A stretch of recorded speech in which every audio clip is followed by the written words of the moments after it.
Wakil Wali Kota Palembang Fitriyanti Agustinda meninjau lokasi infrastruktur jalan dan drainase yang rusak di Kelurahan 15 Ilir Palembang pada Kamis 6 April 2023. Menurut warga Kelurahan 15 Ilir, jalan dan rumah warga retak akibat pembangunan pengolahan air limbah oleh PT Waskita.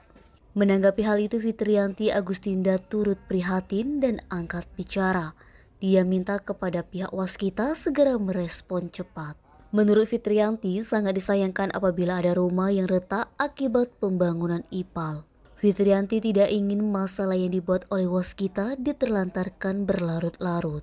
Menurut Fitriyanti, pihak Waskita telah berjanji akan segera membetulkan masalah yang dikeluhkan warga. Sementara warga 15 Ilir Rudi menuturkan rumahnya ada yang retak akibat pembangunan IPAL tersebut. Proyek pelaksanaan daripada IPAL bantuan dari Australia yang memang sudah berjalan beberapa tahun yang lalu ya Pak ya, dari tahun berapa?